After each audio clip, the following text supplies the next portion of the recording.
Hey there, everybody. This is the Pensive Brothers podcast. This is Aaron. This is Elliot. I hope everybody out there is having a fantastical day today. Fantastical, huh? Yes. All Good right. day. Good day. Good day. Huh? Productive day. Yeah, that's right. Got a fair bit done today. Yeah. So I wanted to talk about something that's not really our alley anymore. Wrestling. You remember wrestling? Bro. Did you ever call it wrestling? Probably, but not because I actually thought that's how it was pronounced. But for some reason, every person over the age of 30 in our lives when we were children decided wrestling was how you pronounce it. It's a terrible way to say that word. Yeah, it makes no sense. It's like super country. Yeah. You ever see that dude, Funny Marco? Funny Marco. He's the guy that does those awkward interviews with celebrities. Like he asked Jess Hilarious, like to show him where she lived when she was homeless, and she was like, "Who told you I was homeless? Like, I ain't never been homeless." But anyway, he calls it wrestling. But ridiculous. yeah. Do you remember when we were kids? We used to watch wrestling. Yeah. And do you remember when you realized that it wasn't like real? Like they don't like when we call it fake. The wrestling fans. So I'm not gonna call it that. I'm saying that when you realize that like the arguments and stuff, like it's not. I thought that it was real, obviously, when I was a little kid, and that the like outcomes of the matches and stuff were like not pre-planned, and right? Like it wasn't like theater. Yeah, basically. like it's entertainment, right? So it's almost like acting. It's to a literally degree, like but acting. it's also athletics at the same time. It's like and steroids. But honestly, wrestling was the original reality show. Yeah, that's what it was. So like before you had reality TV, like you had these guys pretending to have like these, and sometimes they weren't even pretending. Like sometimes these guys really didn't like each other, but like they're literally pretending to have these backstage arguments. They're like driving up on each other and like having fist fights in the parking lot. Get jumped out of nowhere. Yeah, bro. Like 14 dudes come out of nowhere. You got all of whatever wrestling group or federation or whatever. They all just jump out and hop on one guy. I think I realized it kind of early on. I was like, oh, bro, why are they? Like, why would he do that? I think it was when, man, I can't remember who it was, but there was some group.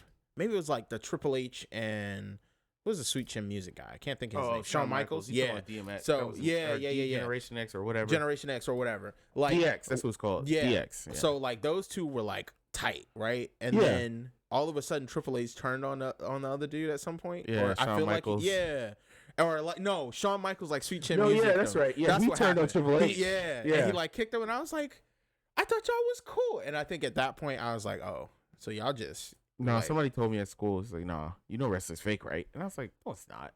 And then you started looking. I went home and watched. And I was like, you couldn't unsee it.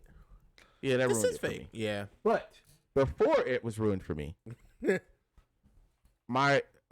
your favorite wrestlers? You remember? I mean, the easy ones are obviously like The Rock and Triple H, and I used to really like Bobby Lashley. Like, there's just something about like this hulking gigantic man. He is gigantic. It like, makes it's absolutely no, and he's still that size. Bro. Yeah, he's still wrestles though. He's one of the ones that's still there. Yeah, which is crazy because he got to be like 40, 45 at this point. I mean, how old do you think the Undertaker was? He retired like what, 3 years ago, 5 years ago, 6 years ago? You're not wrong. He was another one. Yeah, but like my favorite wrestler in it forever was definitely top is definitely Batista. It's not even close. Batista was dope. He was like my absolute favorite, and I've got a clip for you guys of one of the funniest moments in WWE history. We're gonna get to that in a minute. Okay, but Batista. Then you had Rey Mysterio was awesome. Rey Mysterio was awesome. Then you're bringing out the best list right now. Yeah, these are my favorites. You had Batista, Rey Mysterio. Then you had John Cena, Undertaker. Those are my guys. Man, okay, hold on. Yeah, now you gotta really think about this go thing. think about my list because let's see, who did I say? Who did I say? You said The Rock, and you said Triple H, and then you said Bobby Lashley. The Rock. They would have got washed by my guys. You're probably right. The Rock, Triple H, Bobby Lashley, and then like it's probably The Rock was awesome, but he wasn't.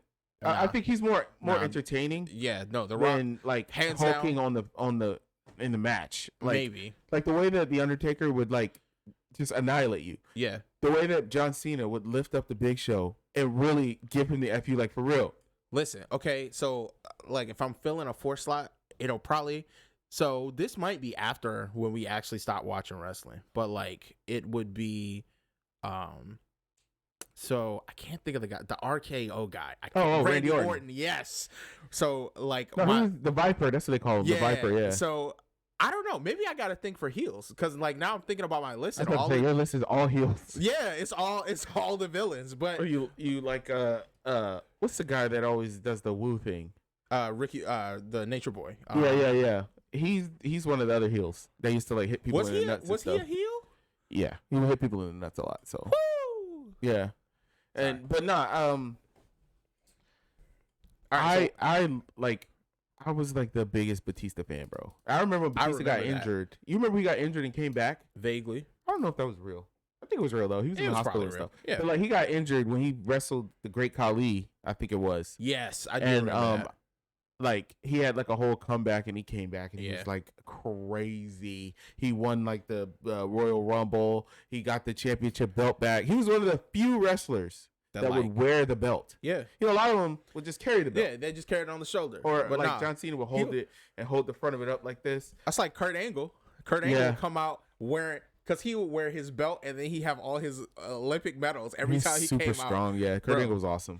But like another a heel that I did kind of like was Finley with the shillelagh. With the shillelagh, hit people yes. and it's always funny to me when dudes come out more dressed than everybody else, okay? Yeah. Because there's something about wrestling that I guess it just makes you put on the like spandex and nothing else. I don't know. It was like spandex and knee pads. That was like always the wrestling. You come out with the undies, the knee pads, and some of them didn't wear the knee pads. They would literally just have undies and the boots. And boots, that's it. And that's it. And I'm like, bro, like I don't know. I respect a man who comes out. He had on a t-shirt. He had on a kilt. He'd have on shoes. He got socks on. And then he started wearing that little onesie thing that went over his shoulders. That was like it would have shorts attached. Yeah, all the way up, and it'd be like tank top strap. Yeah. I know what you're talking about. But yeah, like Batista was my guy though. Like Batista was dope. Like I used to love his entrance. I loved his song. I loved like the little explosion thing he would do. And like. John Cena, I will say like okay, so who do you think had the best entrances? Because I feel like Batista was nobody could top Undertaker. Come on. Nah. When like it was like in the moments where it wasn't a match. I'm talking. You have that remember the chime from Band? Yes. Listen, and like it would just go black. Everything else is going on. Everything's moving swimmingly, and then you just hear that sound, and then all the lights go out. And then sometimes they would have the lightning bolt would come down. Yes. Oh come on. And then he just rise up out of the ground. Like, nah, he come out all slow and he take his head off and start rolling his eyes. But come on, how does that not scare you? Come on. I mean, it was awesome. I mean, but I feel like the Undertaker and Kane. You remember Kane? Oh yeah, the dude with the face thing. Yeah, that was his. I don't know if his face was actually ever messed up. No, Kane's second half of his career, he didn't have a mask anymore. And he was just actually Kane's in the video we're gonna show.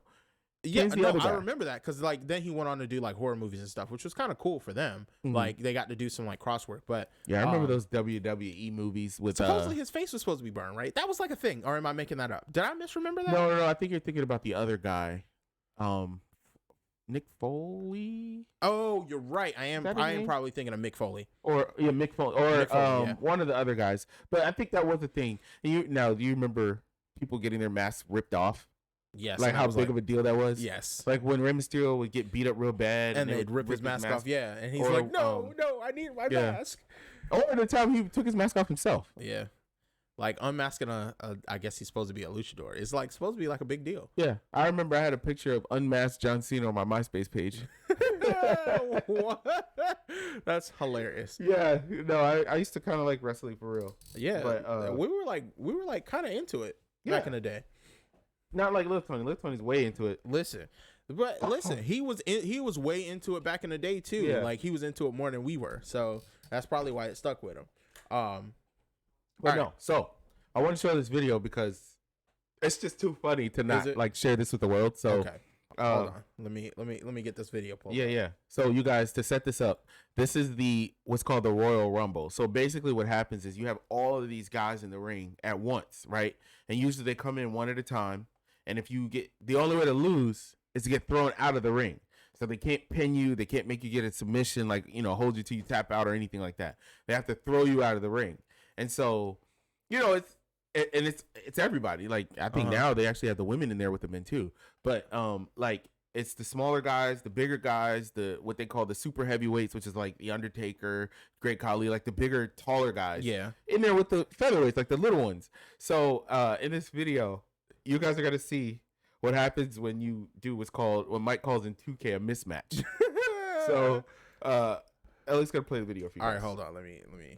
All right, you ready? I'm gonna play this now. Here we go. Oh, is there supposed to be something here? Is why?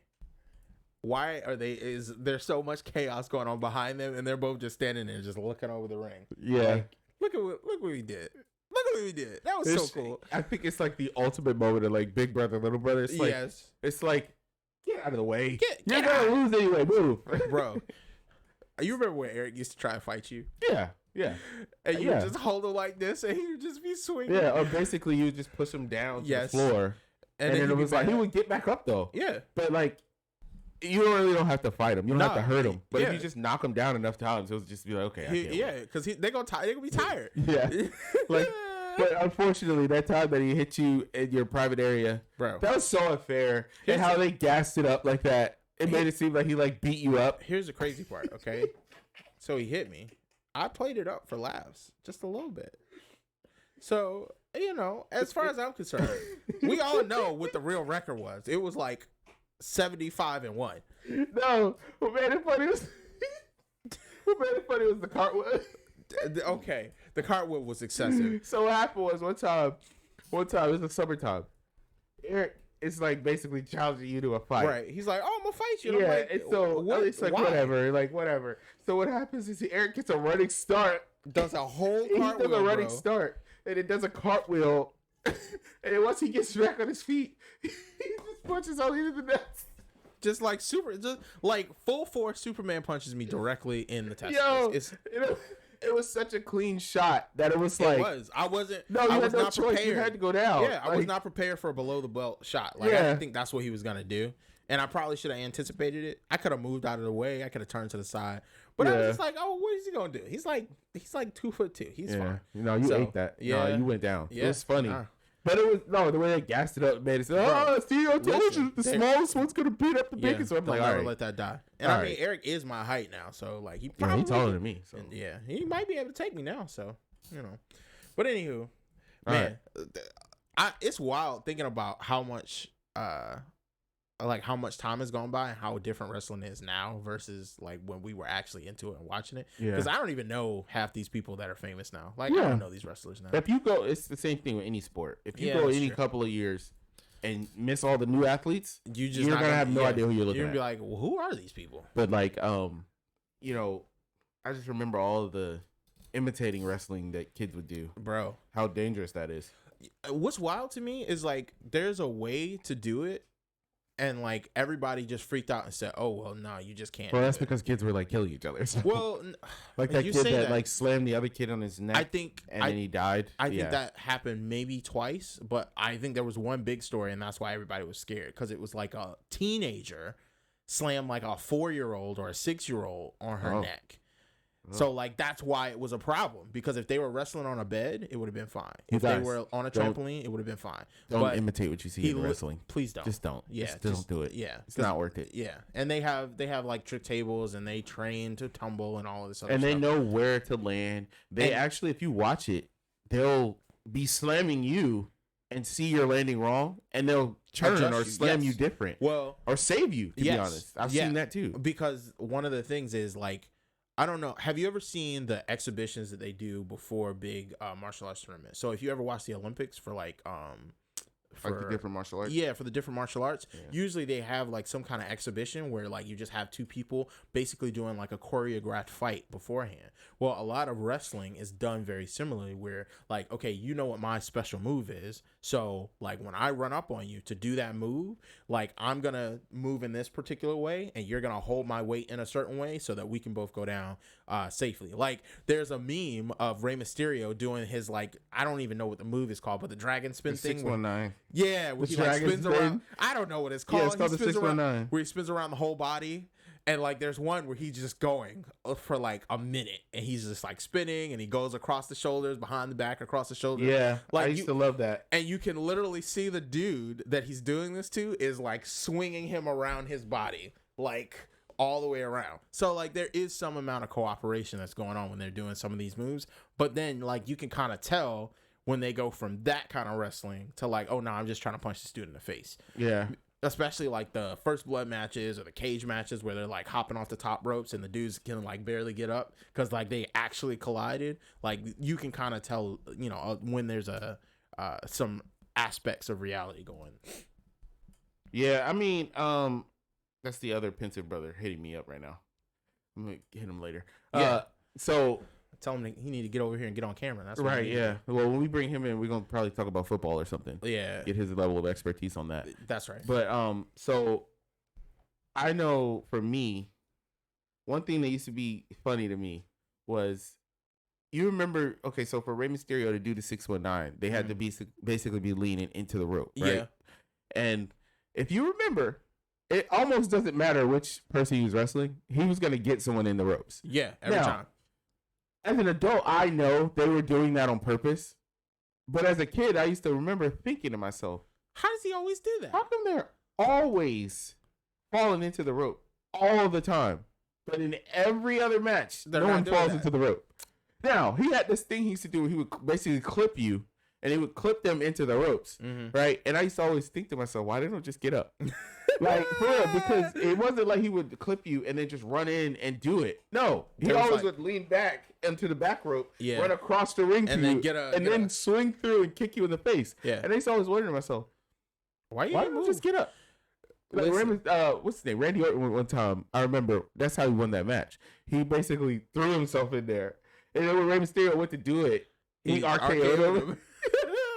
Bro, and I remember I was so offended. I thought he cheated. It's so stupid for me to think that. But I was like, how dare you do that? And everybody was, how you going to interrupt the man's move? He's one of the best heels there were, though. Bro. Him and Booker T were great heels. Bro, they really were. Booker T was such an iconic heel. Because, like, he changed to King Booker. Remember that? I vaguely remember that. Yeah, he changed his song, and his wife got beat up a couple of times in the ring because she was always too involved. It was always funny. Bro. I wonder if they were actually married. They probably weren't. What do you think? Over under 50-50 shot. Yeah.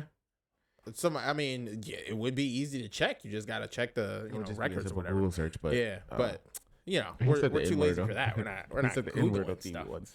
Huh? He said the N-word once in an interview. Did he? Yeah. If it wasn't for the fact that we'd be demonetized and destroyed, I would play that on the video too.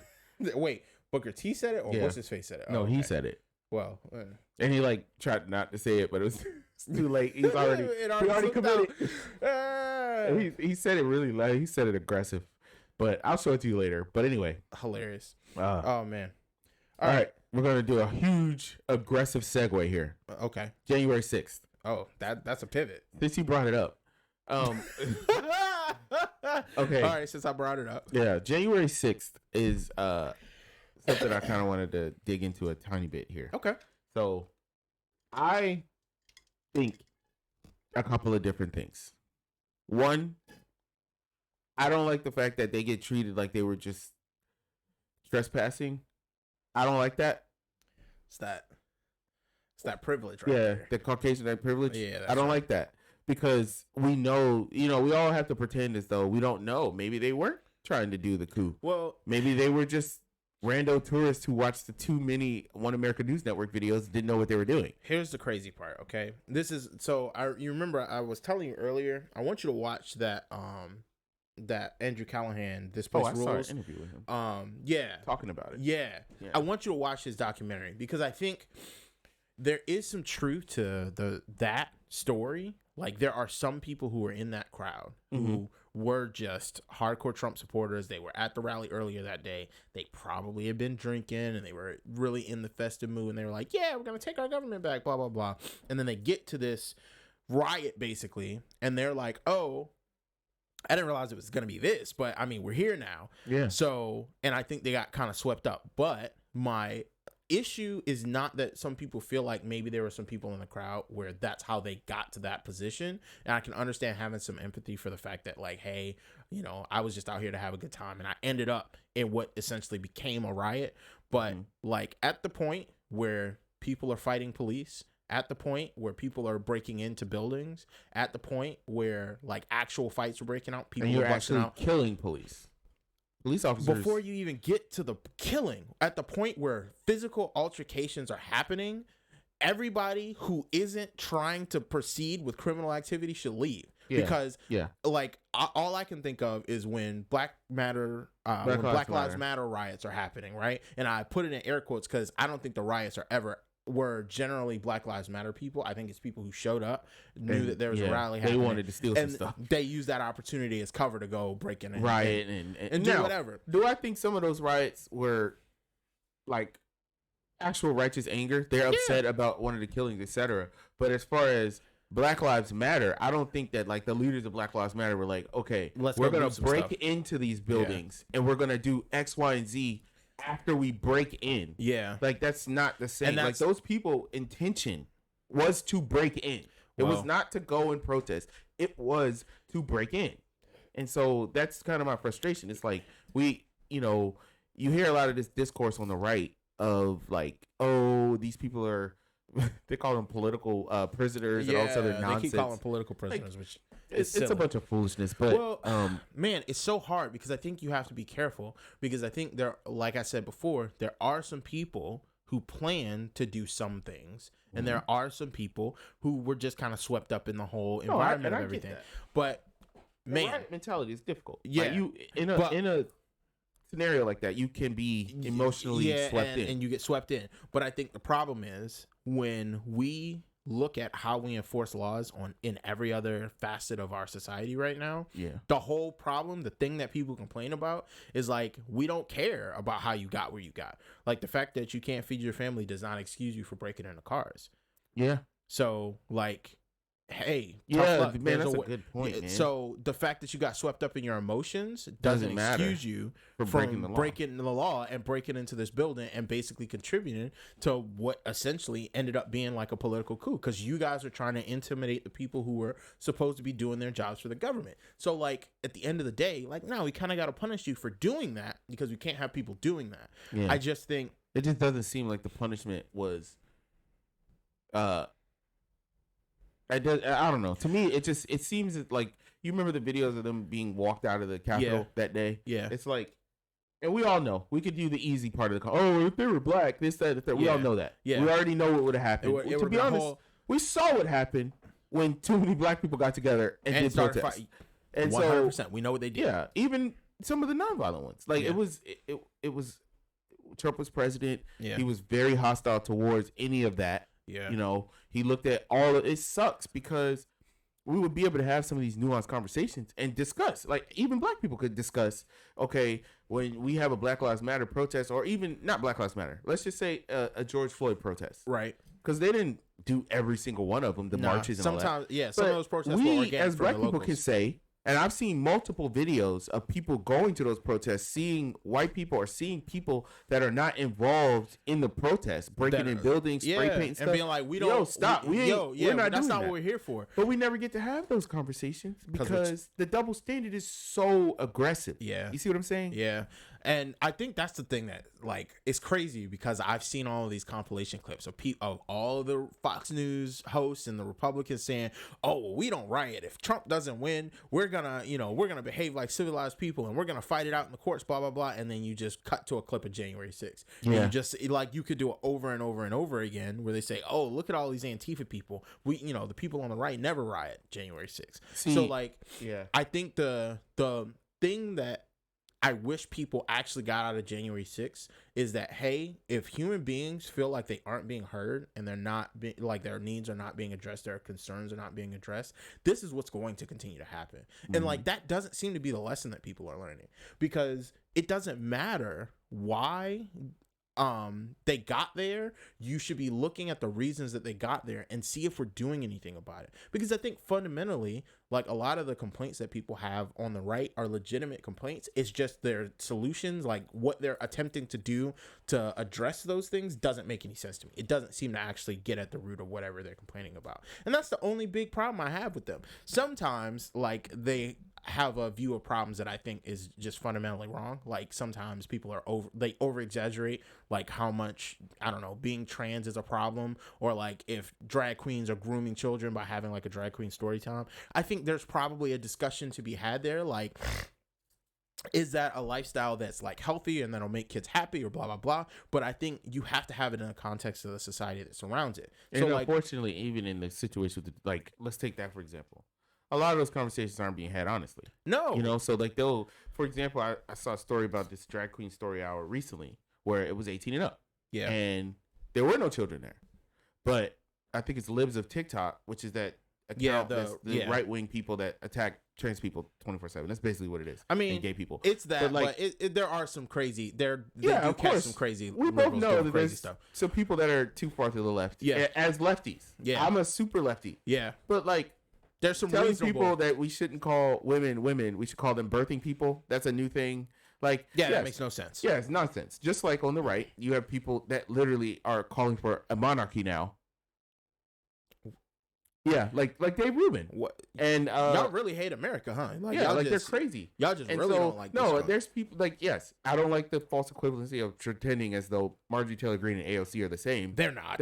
But yes, there are people that are so far to the left that it's like too far, right? Yeah. You're being too, like, I don't want to say too inclusive, but you're like being so aggressively inclusive that you're almost excluding everyone. Like, it's crazy. You're not including the people that really need to be included in the list. But like, no, so this thing, it was a drag queen story hour. So basically what happens is you'll have drag queens come, they'll go to a business, it'll be approved and all that stuff, got whatever the permits they need. It's at a restaurant or something, a coffee shop.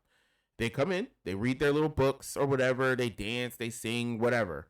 Adults only are allowed to go. It's just a social event. But what happens is you get these people that just don't want drag queens to exist, that basically say that they had kids there. Then the restaurant gets attacked, and then all these crazy things are happening. What's wild to me is I don't even. Maybe you can help me understand. What is the issue with drag queens? They don't like it because they're gay. Or some of them aren't even gay. They just don't like it because they're different. They're just dressing up as women. But the thing is, you got to keep in mind, the problem is what it's always been. It's the same problem that the Nazis had. It's the same problem that like the racists in the South had during slavery. Like, they treat people that are different. They don't like it. And so when they see people that are gay, that are trans, that are, drag queens or whatever, they look at them and they automatically assume because they're different, they are two things: scary and dangerous. Well, and so it sucks because that creates an environment that is, first of all, dangerous for those people. Yeah. And two, it creates an environment where you have a generation of people that teach their children that different is bad all the time. And so it, what really frustrates me about it is in the age of the internet, right? So like when I can Google literally anything, I don't understand. If you don't like drag queens, I don't understand. Just don't go to the story hour, bro. You don't have to go, bro. Like, and it's that they're never going to touch you. They're never going to see other people are taking their kids. My question is, to the ones that are not 18 and up. Yeah, by the way. Right. To ones where it's supposed to be just like, hey, we just want this to be like, a they're nice thing for the community. A book. We're reading books to kids, and if you don't like it, don't take your kids. But the other kids that are going are just going to be different from your kids. And like, that's the thing I don't understand. It's not like the trans issue where like, I think there is actually a little bit more like conversation to be had about what is reasonably safe for like developing teens. Yeah. So like there is like some reasonable disagreement. There's some reasonable discourse to be had about like, are puberty blockers okay for teenagers? Is it okay to let them make a decision that can potentially affect the entirety of the rest of their life? But here's I think that that's a fair discussion. And I personally don't think that, if parents, I don't know. That's a difficult one. It's a difficult question. Yeah. And I think, like, at the end of the day, the right answer is the same answer that they give for other stuff that they don't want the government involved in. Or listen to the parents. Well, the parents and the doctor and the child need to be the ones that are having the conversation, because every individual case is going to be different. So one kid is going to be doing it for attention, and what they really need is a counselor and the ability to actually have their emotional or societal needs met in a different way. Like, they're not necessarily trans, but there are other kids that are actually genuinely experiencing whatever it is that makes them think dysphoria. But like, it might be that, it might literally be like that they've always felt this way, whatever. So there are other people who are gonna have like genuine experiences of being trans, and like, we need to make sure that we are doing the best we can to facilitate to separate the two, because I the little bit of research that I've done and just kind of reading up on it, there are people who like detransition or have not great experiences with it because they realized there was some other thing that they were trying to address that they felt like was their transness. They might still be genderqueer or whatever, whatever other situation they have going on, but like actually being trans wasn't the thing for them. So we just got to make sure that we're giving people good information and giving them the options that they need without making a bunch of hoopla and making it impossible for people to like try and live their lives. Or teaching our youth to hate them. I think that I just don't understand the concept of hating a person like that. It's just it doesn't make sense. Like to the point where you're lying, to rile up other people to get them on your side. Because like honestly, Elliot, I was listening to Brett Ehrlich the other day, and he was basically talking about this issue with attacks on Jewish people.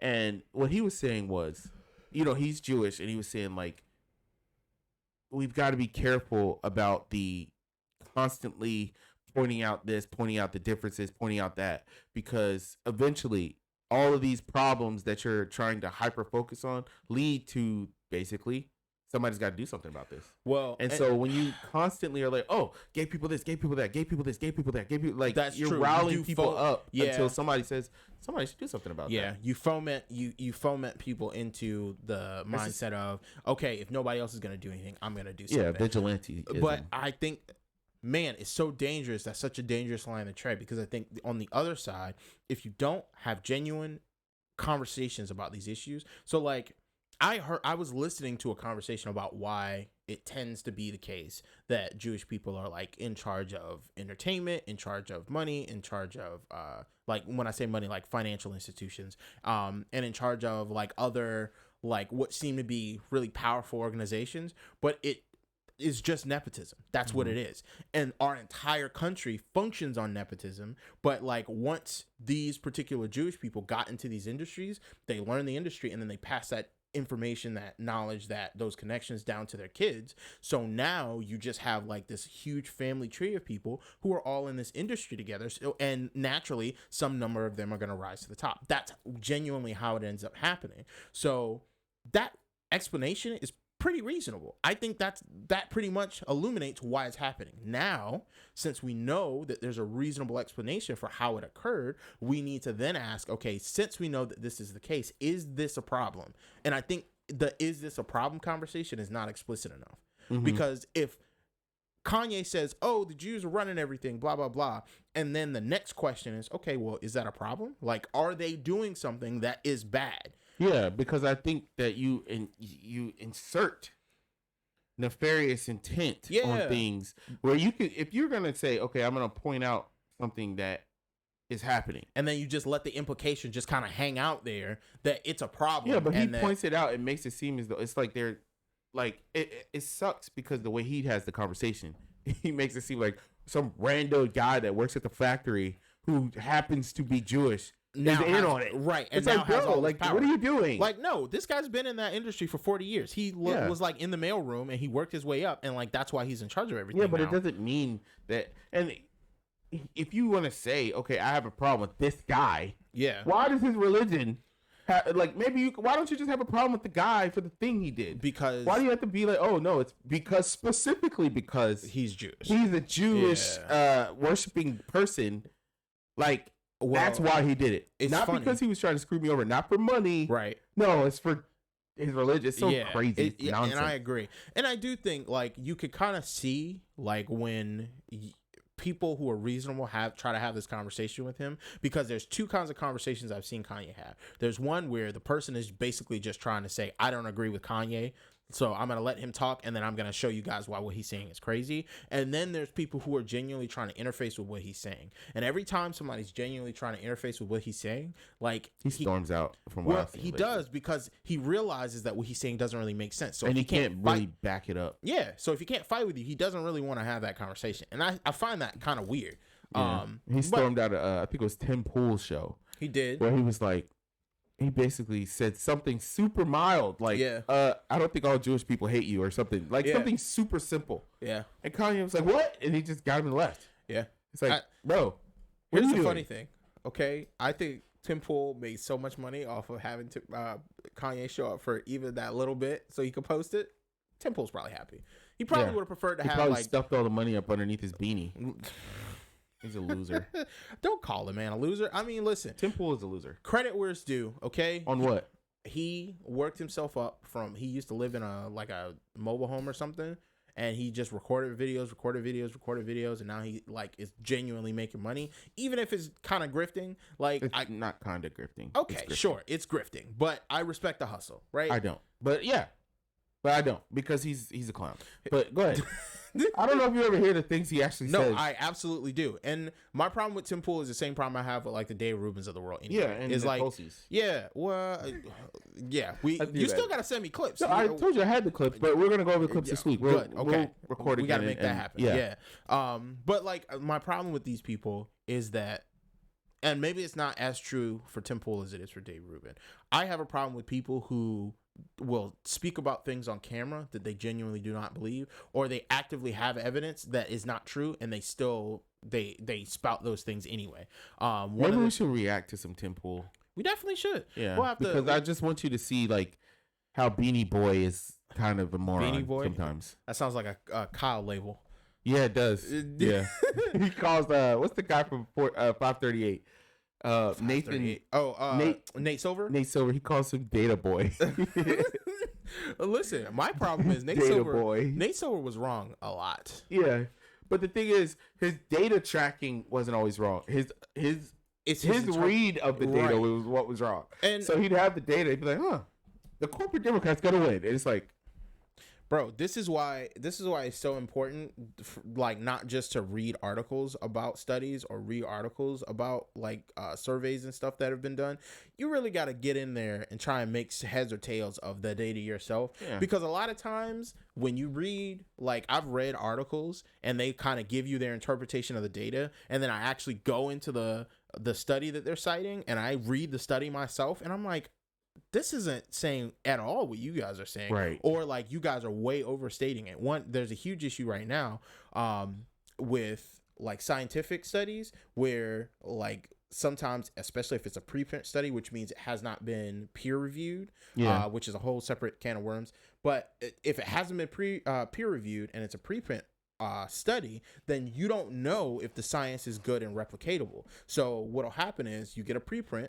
They'll send it to like New York Times or Variety or whatever, or Medium or whatever, and then they'll write an article that says scientists have discovered, and then they'll, make some kind of claim up and say, yeah, the study shows blah, blah, blah, blah, blah. But then if you actually go into the study, one, the study doesn't show that. Like, sometimes as bad as it shows the exact opposite. But then two, like, none of this has been confirmed. So, like, hey, we did a study. This is the data that came out. Nobody has replicated it. We don't know why it's happening. We can't necessarily say that it's happening for the reasons that are based on the things that we tested in the study. So, like, now you have all these people who are kind of taking that information and they're running with it and making decisions based on basically nothing. And it's a huge, huge, huge, huge issue. So we really gotta, figure out how we can make people more like literate, but I don't know how you do that and, continue to make them work at McDonald's. Like, bro, I don't know how you do that. It's because a lot, I always say this, nuance. I say it all the time. Nuance is so important. And a lot of times people want the microwave conversation. Yeah. But when you're talking about things that are extremely complicated, the microwave conversation is not going to work. Yeah. And so, unfortunately, you can't, squeeze through a boatload of data and actual facts. Like, the best example of that is Hillary Clinton losing in 2016. Yeah, because there's so much to it. Yeah, everyone would look at all these different factors, like, oh, Hillary raised more money, and Hillary technically had more name recognition politically. Yeah. Not maybe worldwide, but politically, like, everyone knew Hillary Clinton. Well, even then, worldwide, they both had pretty good name recognition. Well, and name recognition is not a one-to-one for popularity. She was up in the polls, right? But by like a 1.5, which is in the margin of error. Yeah. Hillary did not go to Michigan and Wisconsin. Hillary did not have a good track record on the things she did as a senator, and she did as a first lady, in my opinion, but as a senator, people didn't like her. Nah, yeah. And, it was like, yeah, but establishment loves her, so of course she's going to win. And and so that's what, broke their brains for a few years. I think the only way your brain gets broken is if you're not around regular people. Yeah. Because in DC, they're not. Yeah. Because me and you even had arguments, and I was like, bro, I don't know if she's gonna win. No, I remember saying that. I remember. Okay, a good example. One of my favorite videos was ABC News. Jank was on, right, and it was like 6 people on George Stephanopoulos' show. Yeah, and Snuffleupagus had all the guys make a. They had them all make a map, showing who they thought was gonna win. Yeah, Jank was the only one, even the Republicans on the panel, that said Trump was gonna win, and he barely won on Jank's map, where they basically took an actual map of the country, and you pick which person wins and give them their delegates. And now, what is it, 285 to win or whatever it is, and Trump had like 295 or something like that. Whatever. So the point is, he barely won. Yeah, he won by like 15, 20 delegates, 10 delegates, and they laughed at him.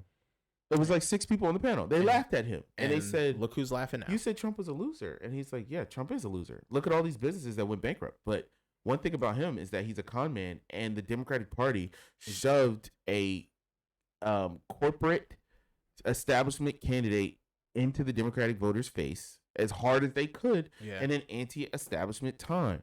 See, the Republican Party couldn't do it. Yeah. They tried. They remember the Jeb Bush? They really wanted Jeb Bush to be their guy. Marco Rubio, right? It's not happening. Remember at the end they had that weird deal between Marco Rubio and where they were supposed to be like getting together and like. So they were telling their voters, don't vote for me in this state. Vote for Kasich because Kasich is higher in the polls in that state. Yeah, and then vote for me, Rubio, in this state.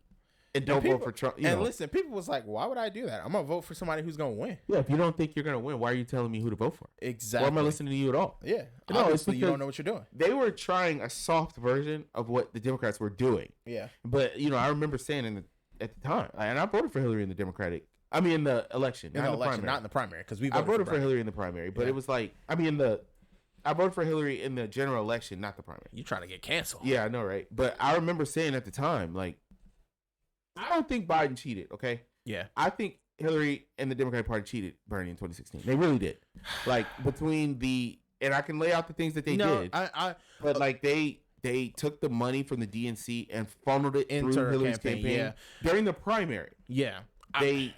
All press releases for the DNC during the primary had to go through Hillary's campaign before they were released. Yes. So you think there were any anti-Hillary press releases at all? Of course not. But Bernie got no help from the Democratic the party, not the donors. I'm talking about the party. Yeah, I don't even disagree with you. They changed the primary debate schedule to fit Hillary's they were ability, hiding them behind football games and all type of stuff. Yeah, like all type of stuff. Debbie Wasserman Schultz, who endorsed Hillary, was running the party. Like all type of craziness. Yeah, like I don't disagree with your assessment. I do think she won. I'm not saying she didn't win. What I'm saying is they put their thumb on the scale in a way that I don't.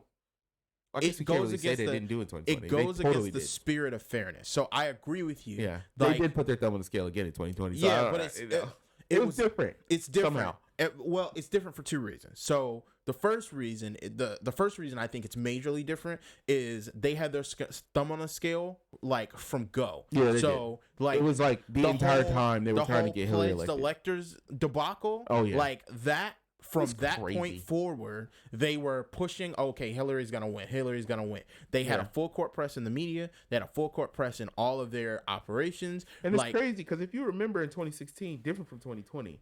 So Hillary, remember she barely won Iowa? Do you remember that? No. She won Iowa by 0.4 or something like that. Like she barely beat him. Right. And then they went to New Hampshire and Bernie whopped her, destroyed her. And at that point, they were like, oh, no. Yeah. Like, now this might be a competitive. But we can't have that. As soon as she got to South Carolina, because I think Nevada was competitive. I think she might have won it, but I can't remember. And no, it was close. Yeah. I don't think if she won, she barely won. Well, okay, then they go to South Carolina. She won. In the South, they voted for her. Yeah. But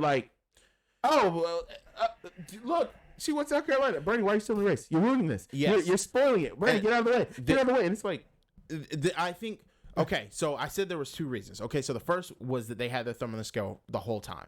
The other reason it was more fair in the second election, I think, is because they actually they let it play out. It's hard once you start saying it because you start thinking about 2020. Right. They did kind of do it again. Because they did. They literally did it again. But it was not from the DNC the way it was for Hillary. Yeah. So it's more from the candidates. They chose to just get drop out of the way and back. Yeah. Now, and I can even understand why they did it, because there was a sense of existential, okay, if we don't do everything we can to get Trump out of office, we might not have a country type feeling. And if we don't stop Bernie, we know as corporate Democrats we won't have anywhere to go. Where would Mayor Pete be right now? Well, and so the problem is, the reason they have to stop Bernie is because everybody in the establishment right now is trying to figure out how to navigate without losing all of their power. Yeah, and I think know if Biden says he's not going to run, Bernie's going to run. They know that.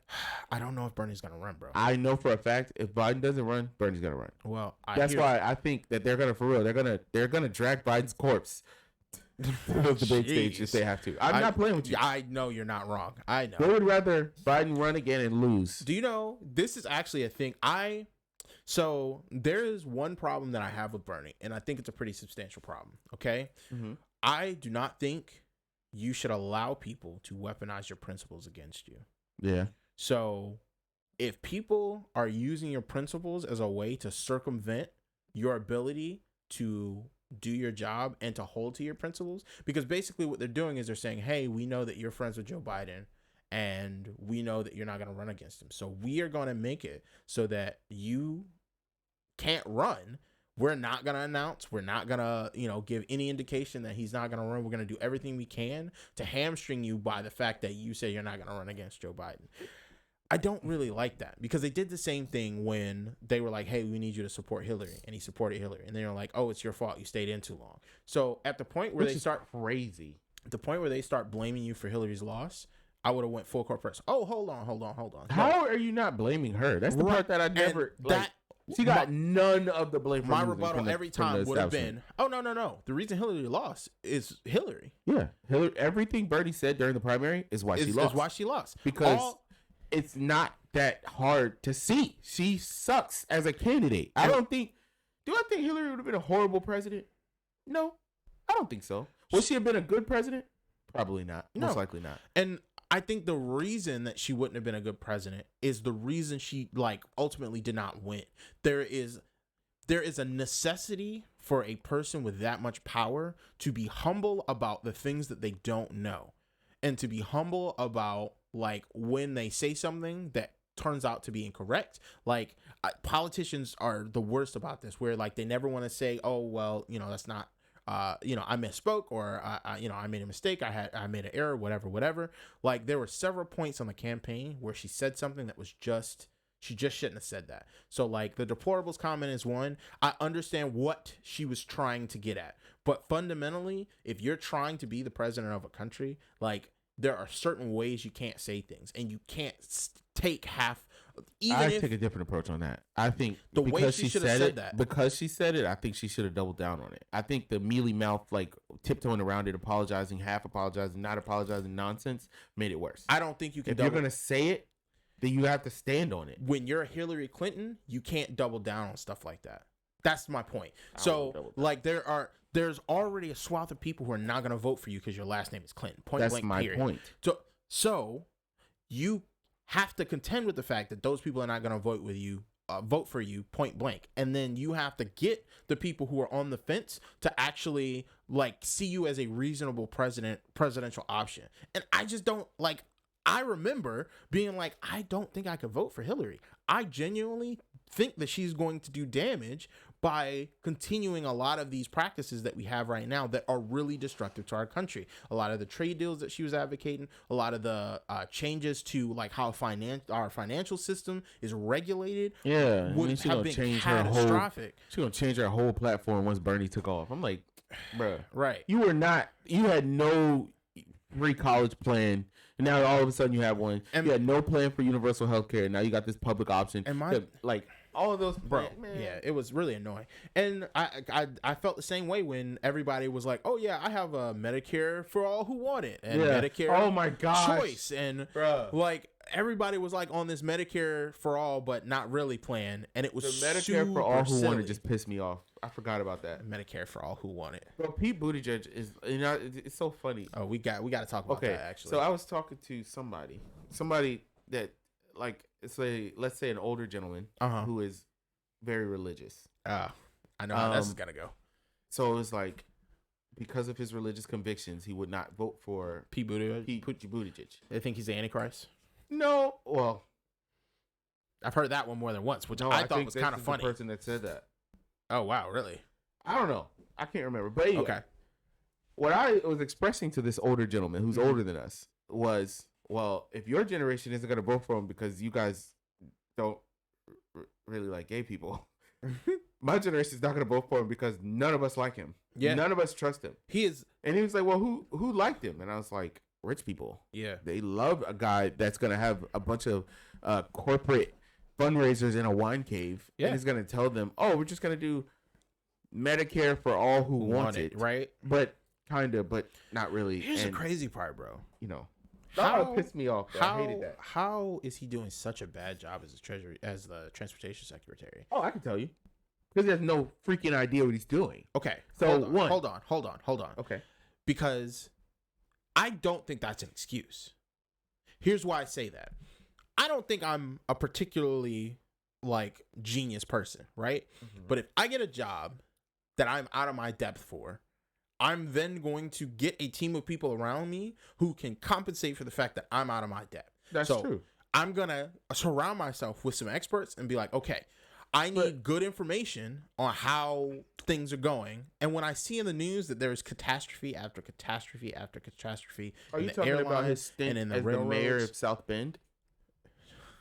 Because like no. Why do we pretend like Pete Buttigieg was going to be good at being the transportation secretary? He was a failed mayor from a tiny town in Indiana. You're right. Okay, but I think maybe you're right. He was ridiculously unpopular in his own town. He had that giant scandal where they fired the black police chief for reporting, or he fired some people for racism or something like that. Yeah. And then they was like, oh no, we're going to reinstate the racist people. And they were saying all these racist things through text, and then they fired the black police chief. And then there was that case where the black kid died, and then like they were covering it up. Yeah, and like it went super crazy. And the crazy part was, I think the police chief fired the people who were saying the racist stuff. It was like on a Facebook group or something. Yeah, or text messages on the police cell phones or something. Yeah, and basically Pete told the police chief, "No, you have to hire them back." And he was like, "No, I'm not doing that." And he was like, "Okay, then you're fired." Yeah, like that's my point is. And that's just some of the scandal. There were much more scandals. Yeah. There was that scandal about the street, something about the street lights or something, where there was funding for it, and then Pete didn't like put it out or something. Like, he was a failed mayor in his own city, and so the only reason that he's in this position to be a failed transportation secretary is because he dropped out to screw over the person that he wrote that gigantic synopsis paper for, saying how he thinks Bernie Sanders is like the greatest option we have for president. And in 2016, made sure that we didn't get Bernie Sanders for president. Yeah, like no, he did everything in his personal power to secure him. Like no, we need to stop. I get mad just thinking about it. Yeah, like bro, you remember when Bernie won Nevada, bro? You remember when Bernie won Nevada? He just wiped the field. He wiped the floor with them. Yo, and it was like for a moment.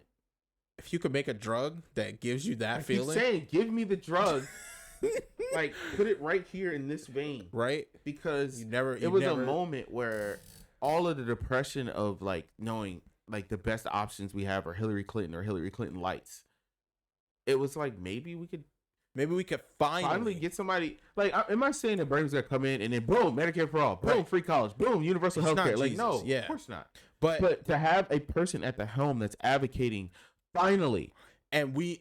Like he comes in and he's like, okay, we're going to legalize marijuana and we're going to free all of these people sitting in jail, the nonviolent ones. Yeah. That we're just wasting all this money for. Private prisons. We're going to finally phase you out. Yeah. So you got just cuz like we should just not provide any federal money to private prisons. Or the government should buy them. And then that's it. You're out of the business. or like the eminent domain something. Here's what's crazy.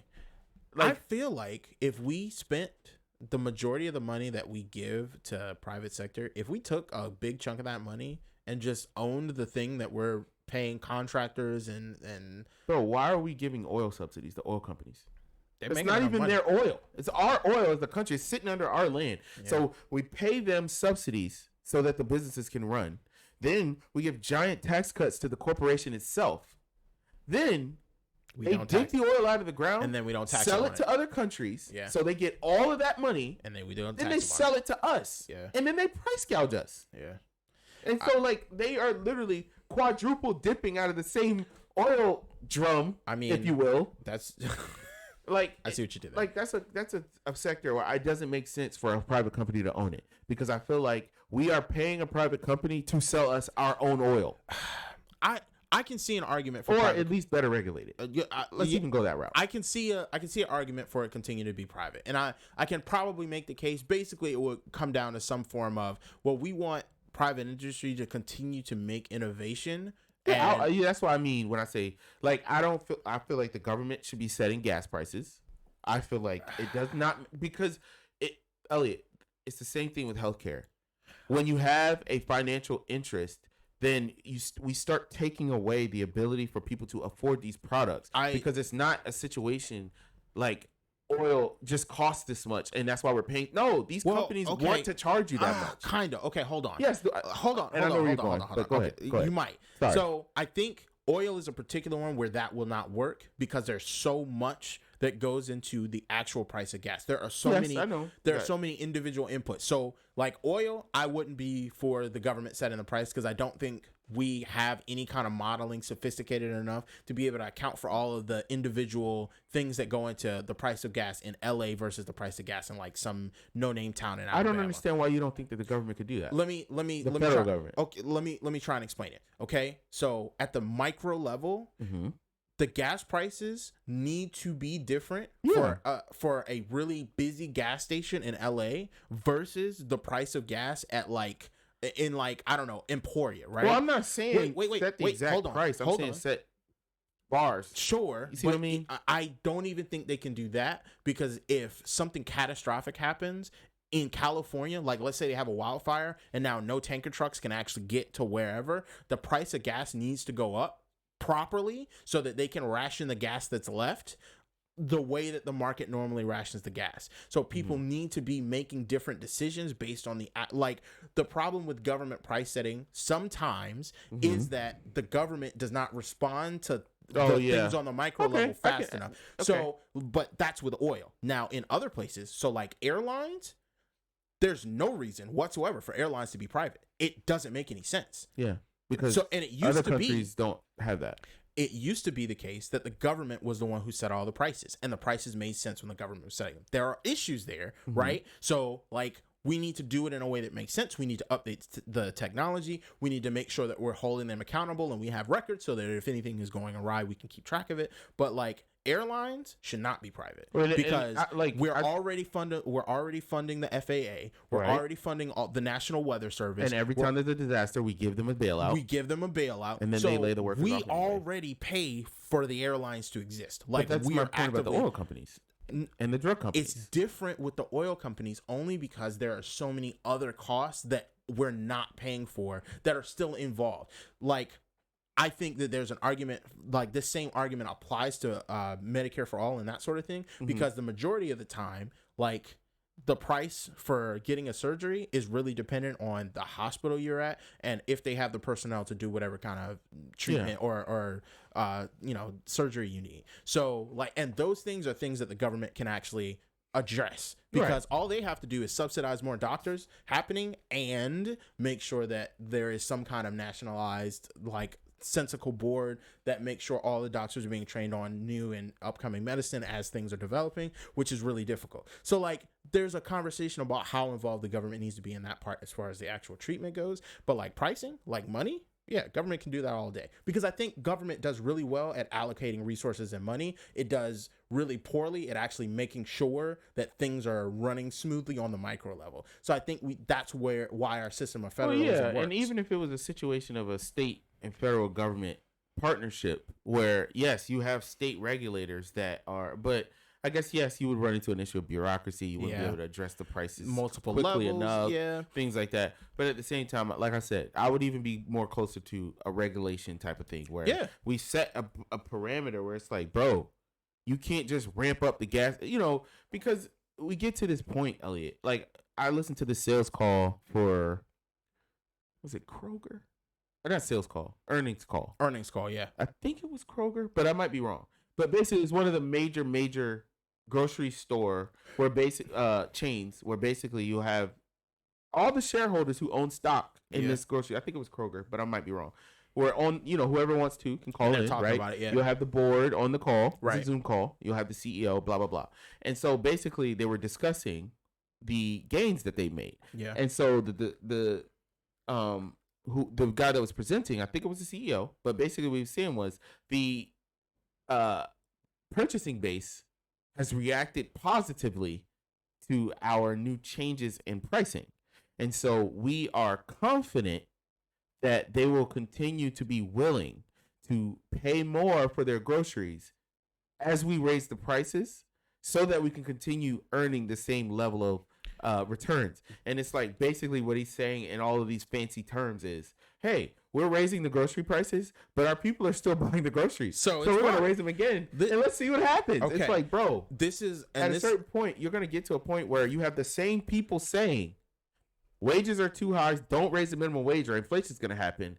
They're also saying we're going to raise prices. Inflation is happening because the Democrats keep raising wages and corporations have to charge you more to pay the wages. Even though they're doing it totally independent of any wage increases or anything else. At a certain point, you have to have that conversation of things cost more now. So if you're going to say we can't raise wages at the same time, you're basically saying we want people to be poor and not afford the prices. All right. And I think this is going to be the last thing, and then we're going to wrap it up. All right. But, man. That was a lot. Yeah.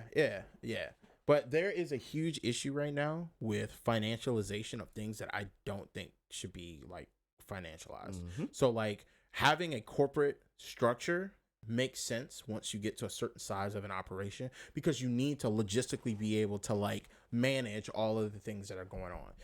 The problem comes in when those corporate entities are not functioning for the business that they're running. They're functioning to extract money from that business. And I think it's hard to parse because I think everybody's intuitive like gut reaction is, oh, well, a business is designed to make money. So of course, why would you ever have a business if you weren't trying to make money? I don't think that that's bad inherently. I think the problem is once you introduce a corporate structure that's responding to shareholders, the shareholders do not care about the operation of the business. They care about their ability to extract money from that business. And I don't think that can be the supreme like goal. I don't think our ability to extract money from this business should ever be the only goal. That's the problem that I be having.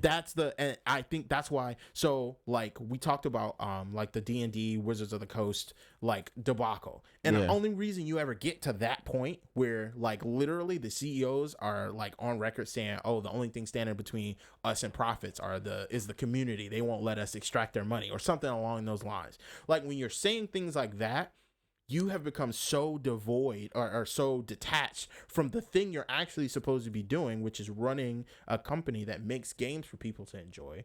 Like, and then you make money after you do that part. You do that part well. Like, I don't know. They're going straight to the second side. Exactly. Like, and I think my worry is I don't know how you get back to a society that cares about doing really good things and then expects money to come from doing things really well.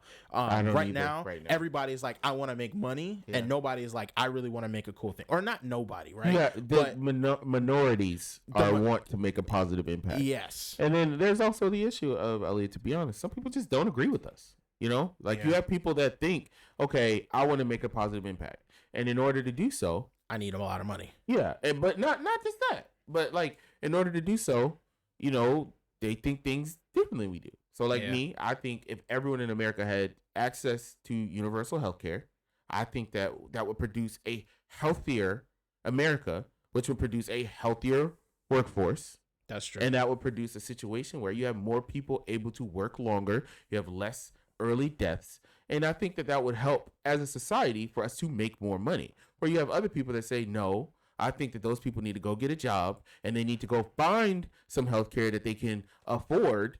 And in that situation, they'll be able to work those jobs, and then the American society will be based on people that have good jobs. Yeah. So honestly, there are people that just straight up disagree with us. Yeah. And so unfortunately, that's a big part of the problem. Yeah. And there's not a lot you can do. I mean, I think there's not a lot you can do necessarily to change the mind of people who just fundamentally disagree with you on the actual end goal. But I think if we can find common ground on like some of the steps along the way, I think we can still make headway. Because like, man, one thing there's a lot more common ground than we think. It's just because media makes us fight each other. I don't think there's a single.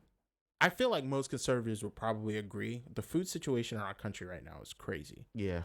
In like, so many different ways. In so many different ways. Just price. And I feel like nobody is actually doing anything to address it. Like the National Pediatric Association came out and said, oh, you know, the childhood obesity problem is not a lifestyle issue. We just need more medicine and more surgery.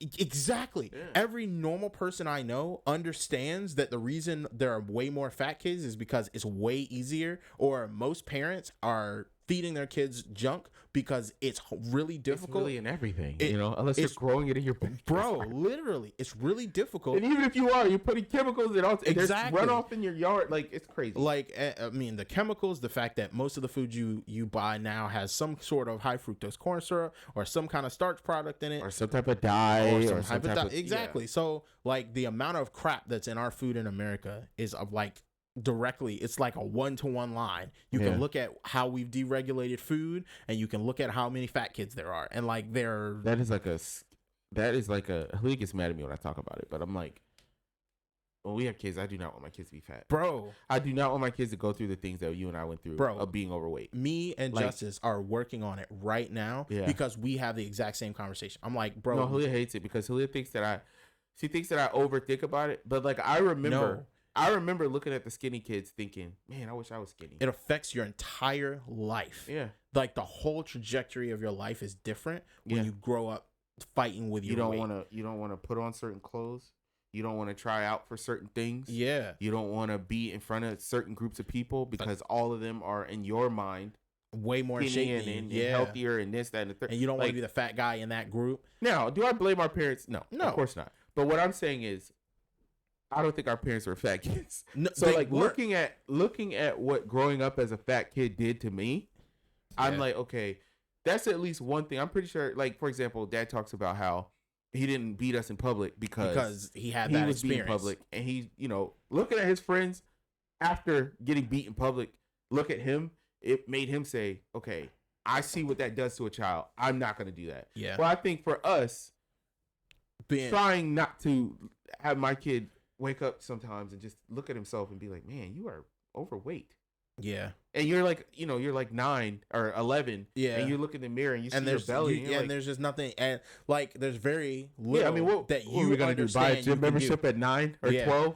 Like, now, could we have put the fork down? Of course. Yeah. But what I'm saying is I want to try to. You want to be intentional. Yeah.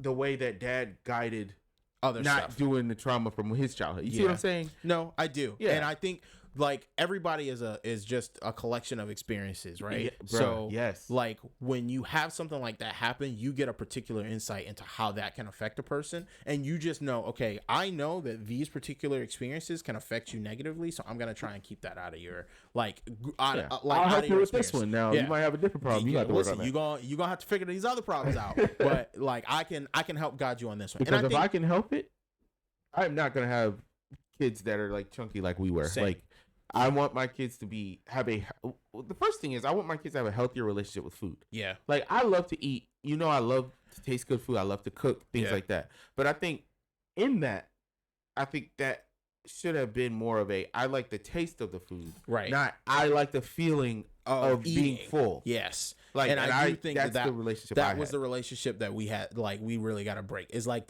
I want to be full, so I want to eat as much food as I can because I like eating. And then versus, lay back and pass out. see, so versus like, oh, I really like this piece, so I had a piece of this. I enjoyed the flavor of it while I was eating it, and then I moved on to doing other stuff. Because like sometimes I watch people and they eat like one thing, and then I'm like, okay, I'm done. Yeah, I'm comfortable. I'm good. Yeah, I'm good. And I always wonder, like, how do you do what that feels like? Yeah, right? Ain't that crazy? No, no, we're getting there, and Yeah, I think it's good. Like I told you this year, I really wanted you to come on me with.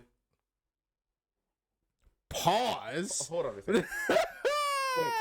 I said this year I really wanted you to come with me on this journey of us working out together, us trying to get ourselves together. And I gotta say, bro, I'm excited. I finally feel like a drive to actually give it a shot. Yeah, to really give it a shot and to do it. It makes me so happy to see your wife come with you, bro. Like my wife's been coming to the gym with me for years. She's so excited. Well, it makes me so happy when I see her coming to the gym with you, bro. Okay, but here's the thing: Justice has been coming to the gym with me off and on the whole time.